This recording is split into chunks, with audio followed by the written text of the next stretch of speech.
Viral ang videong ito ng SUV na nanagasa sa pubarang security guard sa Clark Freeport Zone.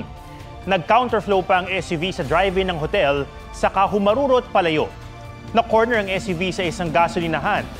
Pero sa halip na sumuko, inararo nito ang gas pump na kalaunay nagliyab.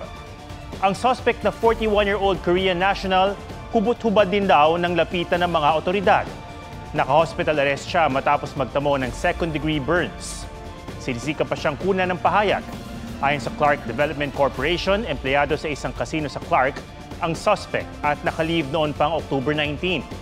Ang suspect na maharap sa patong-patong na reklamo, inaalam din kung lasing o nakadroga.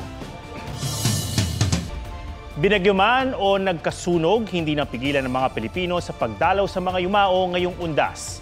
Pero sa ilan, tila nanumbalik ang sakit ng pagkawala ng kanilang kaanak dahil ang puntod o labi ng kanilang mahal sa buhay nawawala. May report si June Veneracion. Sunog ang bumugad sa mga dumalaw kaninang umaga sa Bagbag Cemetery sa Novaliches, Quezon City. Natupok ang residential area sa tabi ng mga apartment room. Pumutok na bentilador sa isang bahay ang pinaniniwalaang mitya. Walang nasaktan sa sunog na umabot sa ikalawang alarma.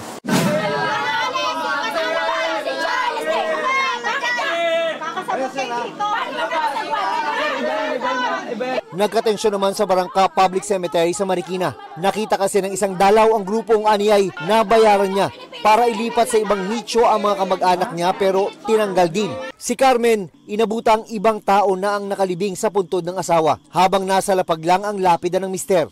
Ay, manito mong maamutan namin, wala ka na. Sa tala ng Marikina City Hall, nasa 65 bangkay ang iligal na hinukay at itinambak lang. Kaya dagsa sa opisina ng sementeryo ang mga nagrereklamo. Nawala na, 4 years pa naman. Nawala rin ang mga buto. Parang sindikato talaga na nagbubukas sila ng nicho, tapos yung nichong nabubuksan, ino-offer nila for a fee, may bayad. Pero yung bayad na yon, sila lang ang nakagkakaintindihan. Sa Tugatog Public Cemetery sa Malabon, merong Wall of Remembrance kung saan nakaukit ang pangalan ng ilang nakalibing na hinukay at inilipat sa mga bagong ossuary at columbary dahil sa pagsasaayos sa sementeryo na nagsimula noong 2021. Pero si Nanay Carmen, hindi mahanap ang mga labi ng kanyang ina at anak. Kahit pangalan lang, para malaman ko talaga nandyan siya. Wala eh. Hindi bali na lang. Pati mama ko, hindi ko makita. Before nung mag-close, nagkaroon tayo ng panawagan na i-apply lahat ng mga nakalaging dito kasi pagka in-exhume, kasi dapat ang pamilya magde-declare ilan ang libing nila. Bukod sa di raw niya nabalitaan ang application para maisama sa Wall of Remembrance ang mga kaanak, wala rin sila sa master list ng mga in-exhume. Kaya sa common area na muna siya nagtulos ng kandila. Sa dambana ng paghilom sa La Loma Cemetery, may panalangin ang mga kaanak ng mga biktima umano ng extrajudicial killings noong Administrasyong Duterte. Justisya ng mga mahal namin sa buhay. Ngayong nabuhay ang investigasyon sa war on drugs, nabuhayan din ng loob ang ilan, tulad di Tatay Jimmy, na ang anak ay namatay sa police operation noong 2016. Nararamdaman ko po na parang mabigyan ng justisya ng anak ko. Bumuhos din ang mga dumalaw sa Manila South Cemetery. May mga na-high blood dahil sa tindi ng init. Mahigit 1 milyon naman dumagsa sa Manila North Cemetery, kung saan may naitalang insidente ng pambubugbog. Nagkaroon ng away dahil sa kalasingan pero ngayon iniimbestigahan na. Parang piyesta nga mula sa labas hanggang loob ng sementeryo. Sa ilang sementeryo sa Kidapawan City, may palibreng gupit, manicure at pedicure. May libreng ice cream, lugaw at tubig din. Ang mga sinalanta naman ng Bagyong Christine sa Minalabak, Camarines Sur, hindi na nakarating sa mga puntod ng kanilang mga yumao dahil baha pa rin. June Veneracion nagbabalita para sa GMA Integrated News. Kahit gabi at may pagulan ng ilang dalaw sa Loyola Memorial Park sa Marikina, nais pa ring mapuntahan ang puntod ng kanilang mga yumao. May live report si Von Aquino. Von? Atom, inulan yung mga bumibisita sa puntod ng kanilang mga yumaong mahal sa buhay dito sa Loyola Memorial Park sa Marikina. Pero sa kabila nga niyan, marami pa rin na mag-overnight dito sa sementeryo. Bandang alas 6 ng gabi nahirapan ang mga sasakyang pumasok sa Loyola Memorial Park sa Marikina City dahil sa mahabang pila sa isang lane ng A. Bonifacio Avenue. Mahigpit ang seguridad at kinukumpiska ang ipinagbabawal tulad ng sigarilyo, playing cards at lighter. May mga pulis sa loob at labas ng sementeryo at may medics din. May mga pamilyang planong mag-overnight sa tabi ng puntod na kanilang mga mahal sa buhay. Nag-set up na lang kami ng simpleng tent, maliit na tent, tapos may mga upuan na rin, tapos may mga food na rin po. Nakikiramdam naman sa panahon ng pamilya Christie. Dito lang kami nagkikita-kita, nagkakasama-sama, hindi gaya ng walang okasyon. Pag umulan, uwi na. Ang puntod namang ito pinalibutan ng mga palamuti at Christmas lights. May mga bulaklak at kandila na rin sa puntod ng ilang sikat na personalidad na nakahimlay dito, tulad ng GMA Integrated News anchor na si Mike Enriquez, puntod ni Senator Miriam Defensor Santiago at master rapper Francis M. Pasado alas 7 ng gabi nang bumuhos ang ulan kaya kanya-kanya munang silong ang mga dumalaw.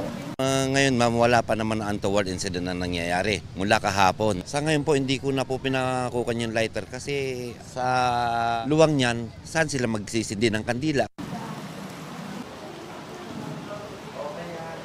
Atom, as of 11 p.m., nasa 2,500 ang crowd estimate ng PNP dito sa sementeryo.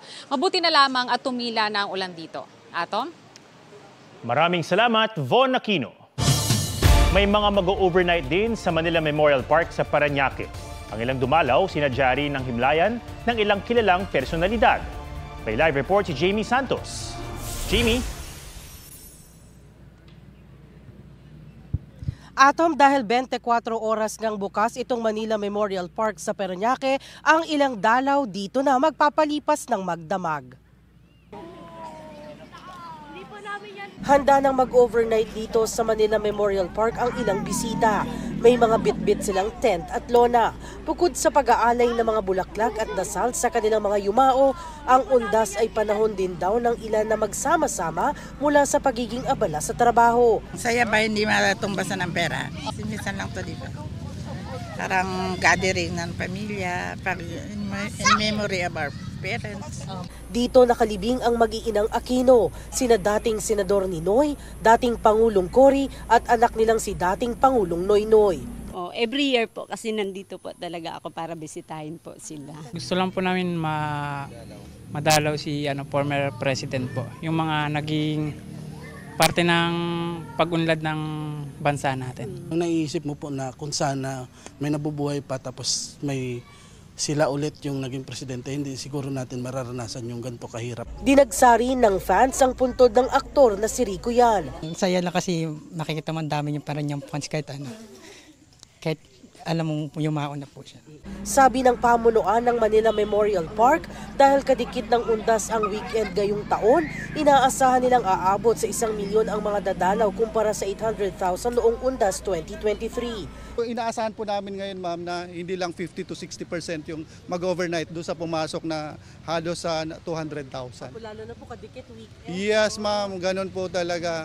Diyan ma'am, baka yung iba dyan ma'am, talagang mula pa kagabi hanggang sa matapos po yung undas natin, nandyan po sila. Mabigat na ang trapiko sa loob at mahirap na ang parking. Kaya pakiusap nila sa mga dalaw na nakatira malapit lang sa Memorial Park, wag nang magdala ng sasakyan.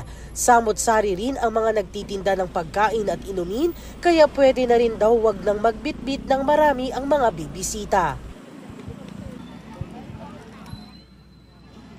Ato, may medical assistance mobile at PNP assistance desk na handang umalalay sa pangangailangan ng mga bibisita dito sa Manila Memorial Park. At yan ang latest mula rito sa Parañaque. Balik sa iyo, Atom. Maraming salamat, Jamie Santos. Nagpunta sa libingan ng mga bayani si Pangulong Bongbong Marcos. Dumalaw siya at inang si dating First Lady Imelda Marcos sa puntod ni dating Pangulong Ferdinand Marcos Sr. Nagpasalamat ang Pangulo sa mga taga-suportang inalala rin ang kanyang ama. November 2016, ilang buwan matapos maupo sa pwesto si dating Pangulong Rodrigo Duterte, inilagak sa libingan ng mga bayani si Marcos Sr. sa kabila ng petisyon sa Korte Suprema para harangin ito. Isa ito sa naging basihan ng alyansang Marcos-Duterte. Pero kamakailan, sinabi ni Vice President Sara Duterte na ipahuhukay niya ang labi ng dating Pangulo at itatapon sa West Philippine Sea. Tinanong tungkol dito ang Pangulo. I'd like to ask of your thoughts about the statement made by the Vice President about the remains of your father. I'd rather not. Dalawang aberya sa dagat na resulta ng nagdaang bagyong Christine ang tinututukan ng mga otoridad. Sa Batangas Port, minamadali ang pagtatanggal sa fuel tanker na isang linggo nang nakasadsad at nakatagilid dahil sa malalakas na alon na dala ng bagyo. Nakapagsumite na raw ang Batangas Port Manager ng underwater survey ng tanker sa Philippine Coast Guard.